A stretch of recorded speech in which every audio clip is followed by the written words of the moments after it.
हमारी संस्कृति, हमारे संस्कार सदा रहें हमारे साथ। सब्सक्राइब करें तिलक। रावण, जिसे तुम्हारी कामना ने इतना आतुर कर दिया है कि स्वयं तुम्हारे द्वार पर भिक्षा मांगने आया है। सीते, आज तुम्हारा भाग्य उदय हो गया।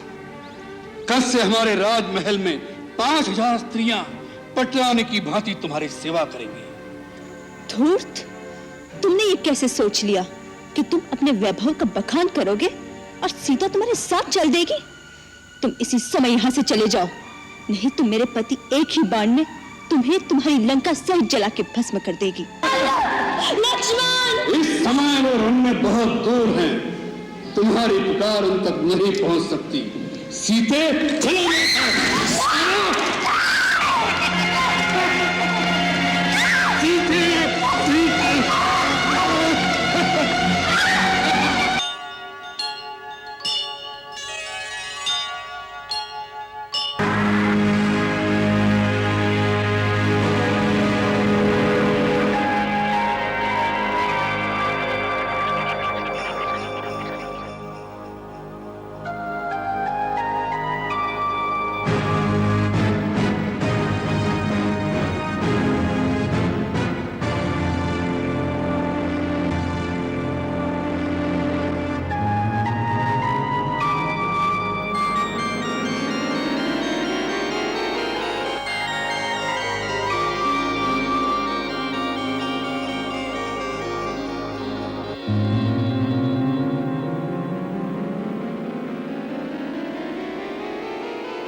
अलौकिक मृग हमारे आश्रम के पास घूम रहा है।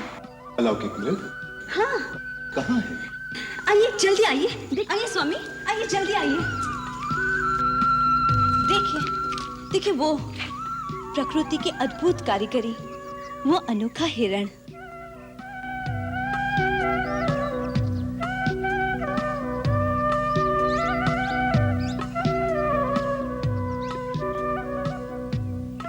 स्वामी, इसे किसी प्रकार पकड़ लीजिए ना। ओहो, कितना मनभावन मृग है। पकड़ ले। क्या करोगी कल्याणी? इसे अयोध्या ले जाएंगे। देखकर सब विस्मय से चकित रह जाएंगे। इसके पैरों में घुंघरू बांधूंगी। जब महल में छम छम चलेगा तो माताएं कितनी प्रसन्न होगी। नहीं तो वनवास की स्मृति स्वरूप भरत भैया को भेंट दे दूंगी। जाइए ना, जल्दी पकड़ लाइए। लक्ष्मण, तुम्हारी भाभी की इच्छा पूरी करनी ही पड़ेगी।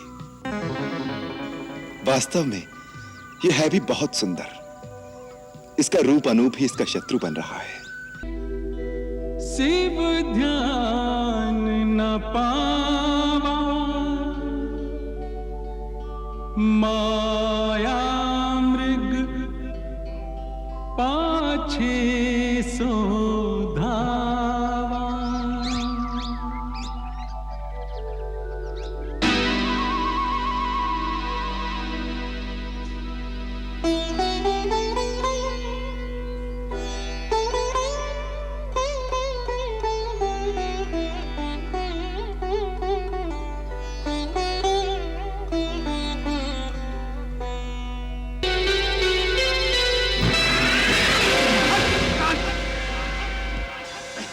हाय लक्ष्मण!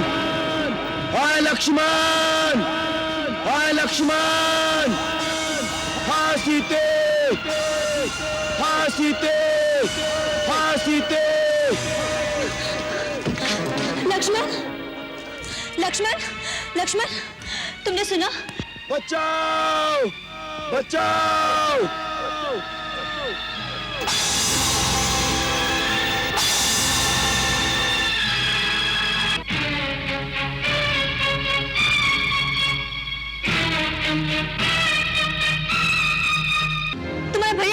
समय से हमें बुला रहे हैं।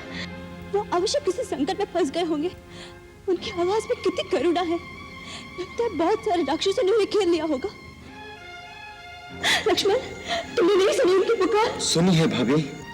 तुम यहीं पे खड़े हो। जाओ लक्ष्मण, जाओ, जाके उनको बचाओ। लक्ष्मण, क्या हुआ? तुम जाते क्यों नहीं? क्योंकि मैं जानता हूं भैया किसी संकट में फंस ही नहीं सकते। भाभी, आपके स्वामी को देव, असुर, नाग, दानव कोई परास्त नहीं कर सकता। ये कदाचित भैया की आवाज नहीं है, ये कोई धोखा है। आप इतनी अधीर ना हो भाभी, धीरज रखिए। जिसका पति संकट में हो और सहायता के लिए पुकार रहा हो, उसको तुम धीरज रखने की बात सिखा रहे हो। लक्ष्मण, क्या तुम राक्षसों के डर के मारे अपने प्राण बचाने के लिए नहीं जा रहे?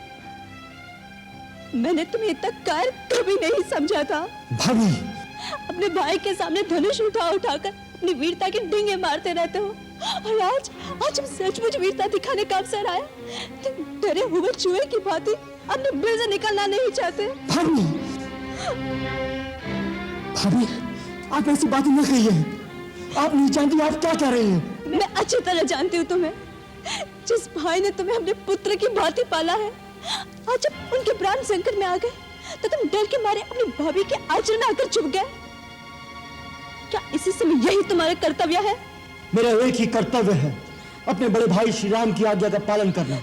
और वो मुझे कह गए हैं कि मैं आपकी रक्षा के लिए यही रहूं, इसलिए मैं आपको किसी भी स्थिति में अकेला छोड़कर नहीं जा सकता। मेरी रक्षा, जिसके लिए मैं सारा संसार त्याग कर इस वन में रहने आई हूँ, जिसके बगैर मैं एक पल भी जीवित नहीं रह सकती, और जब उनके प्राण संकट में आ गए तो मेरी रक्षा करने से क्या लाभ? लक्ष्मण, अगर उनको कुछ हो गया तो मैं एक पल भी जीवित नहीं रह सकूंगी। ठीक है, तुम नहीं जा सकते तो ये धनुष बाण मुझे दे दो। हर आर्य स्त्री अपने पति की रक्षा करना अच्छी तरह से जानती है। लाओ। धनुष बाण भी मुझे नहीं दे सकते? ठीक है, मैं ऐसे ही चली जाती हूँ, तुम यहीं रहो। भाभी, मुझे इतना विवश मत कीजिए। बातें ना करो, कर्म करो, कर्म। अच्छी बात है। आपकी आज्ञा का पालन करने के लिए आज पहली बार लक्ष्मण अपने प्रभु श्री राम की आज्ञा का उल्लंघन करता है। आप कुटिया में चली जाइए।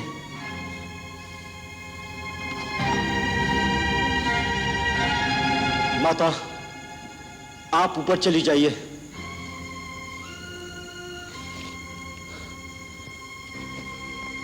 भैया, मुझे क्षमा करना।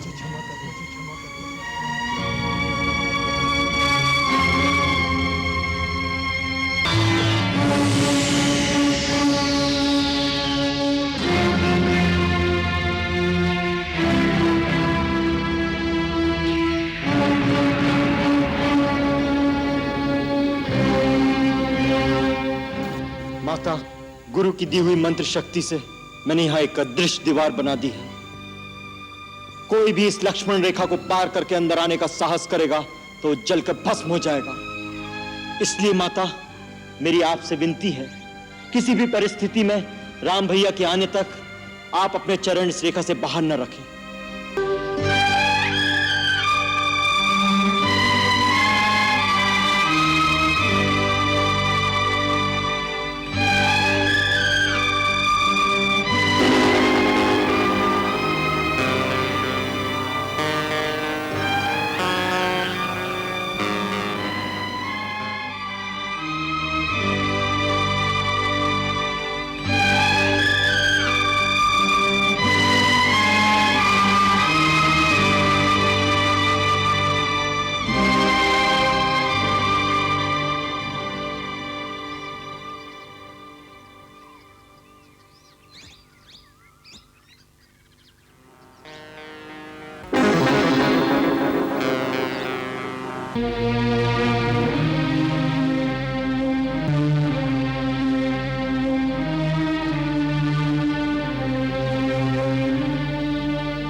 भिक्षान्देहि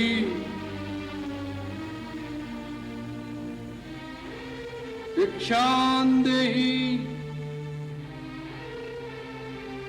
भिक्षान्देहि भिक्षान्देहि। प्रणाम महात्मन। कल्याण हो देवी, हम बहुत दूर से आए हैं और भूखे हैं। तुम्हारी कुटिया देखकर इस आशा से यहाँ आए हैं कि हमें कुछ खाने को मिल जाएगा। अवश्य महात्मन, आप यहीं ठहरे, मैं आपके लिए यथासंभव भोजन लाती हूँ। देवी, हम यात्रा से क्लांत हैं, हमें विश्राम की भी आवश्यकता है। क्षमा करें, इस समय मेरे पति कुटिया में नहीं है, इसलिए मैं आपका स्वागत नहीं कर सकती।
मेरी आपसे विनती है, किसी भी परिस्थिति में राम भैया के आने तक आप अपने चरण इस रेखा से बाहर न रखें।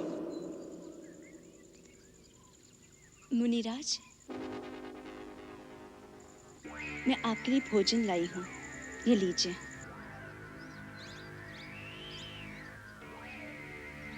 ले आओ देवी। कृपया आप ही को यहाँ आना होगा। अब तो हमने आसन जमा लिया है, यात्रा से थके हुए हैं, बार बार उठा नहीं जाता। जो कुछ देना है यही ले आओ। भगवान, मैं इस सीमा से बाहर नहीं आ सकती, आप ही को कष्ट करना होगा। बहुत हो चुका, तुम बार बार हमारा तिरस्कार कर रही हो। पहले हमें कुटिया के अंदर आने से रोक दिया और अब दूर से खाना दे रही हो, जैसे हम कोई पशु पक्षी हो। ऐसा व्यवहार नीच जाति के लोगों से किया जाता है। कोई संत महात्मा द्वार पर आ जाए तो बड़े आदर से स्वयं उसके पास जाकर उसके चरण छूकर भिक्षा दी जाती है। ठीक है, हम तुम्हारे द्वार से भूखे ही चले जाएंगे, लेकिन इस अपमान के बदले हम तुम्हें श्राप देंगे। नहीं नहीं मुनिराज, मुझ पर दया कीजिए। मुझे अपनी पुत्री के समान समझकर मेरी समस्या और विवशता को समझने की चेष्टा कीजिए। हम सब समझते हैं, सब कुछ जानते हैं। हम त्रिकालदर्शी हैं। मूर्ख स्त्री, हम सब देख रहे हैं। तुम्हारा पति इस समय एक स्वर्ण मृग का शिकार करने वन में भागा भागा फिर रहा है। वह स्वर्ण मृग अपने सींग से तुम्हारे पति को एक बार आहत कर चुका है, फिर भी तुम्हारा पति उसके पीछे भाग रहा है। हम श्राप देते हैं कि वही स्वर्ण मृग अपने तीखे सींगों द्वारा तुम्हारे पति को। नहीं नहीं, अब मुझे श्राप मत दीजिए, मैं वहीं आती हूँ। आप मेरे पति को श्राप मत दीजिए, मेरे श्राप मत दीजिए। मुझ पर दया कीजिए, मुझसे भूल हो गई है। मैंने आपकी शक्ति को नहीं पहचाना था, मुझे क्षमा कर दीजिए। जाओ कन्या, हमने तुम्हें क्षमा कर दिया। हम तुम जैसी सुंदर नारी के अश्रु नहीं देख सकते।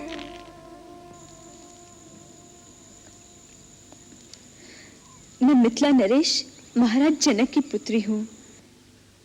मिथिला की राजकुमारी और इस अवस्था में, ये कैसा दुर्दैव है। जिस कांचन काया को देख देवता भी लालायित हो जाएं, उसे तुम इस घास फूस की कुटिया में नष्ट कर रही हो। और ऐसे नारी रत्न को तो किसी त्रिलोकी के राजा की पत्नी होना चाहिए था। मेरे लिए तो मेरे पति ही त्रिलोकी के राजा है। उनसे बढ़कर और कोई हो सकता है क्या? अवश्य हो सकता है। लंकेश्वर रावण।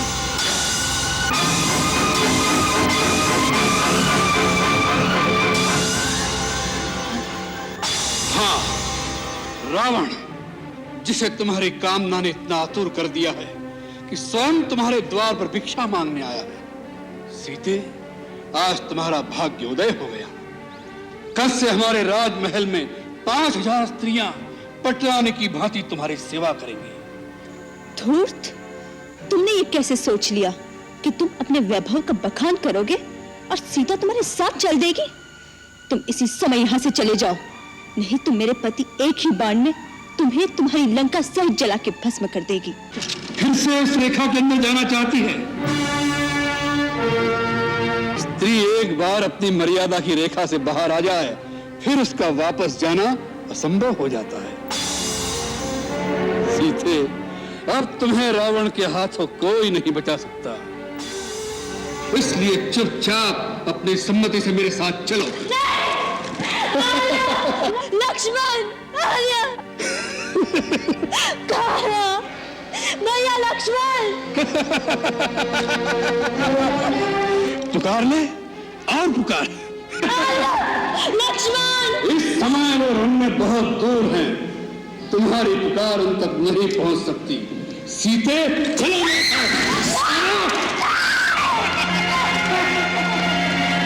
सीते,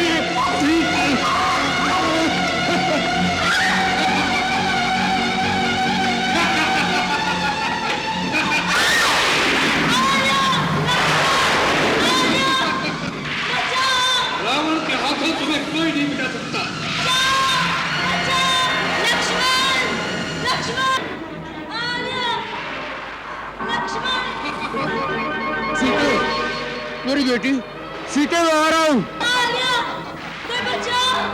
लक्ष्मण, कोई बचाओ! बचाओ! रुको, रुको रावण, रुको। सीते, सीते, मैं आ रहा हूँ। सीते, महात्मा जटायु, इस पापी रावण से मेरी रक्षा कीजिए। रावण, तुम तो बड़े वीर और पराक्रमी कहलाते हो। एक निस्सहाय स्त्री को इस प्रकार चोरों की भांति उठाने का निंदित कर्म तुम्हें शोभा नहीं देता। तुम विजय कुमारी को छोड़ दो। ये धर्मपरायण और पतिव्रता स्त्री है। इसका बलपूर्वक अपहरण करने से तुम निश्चित ही विनाश को प्राप्त करोगे। बूढ़े जटायु, रावण को शिक्षा देने आए हो? जाओ किसी पेड़ पर बैठकर आराम करो। मेरे रास्ते में मत आओ, कहीं मुझे क्रोध न आ जाए।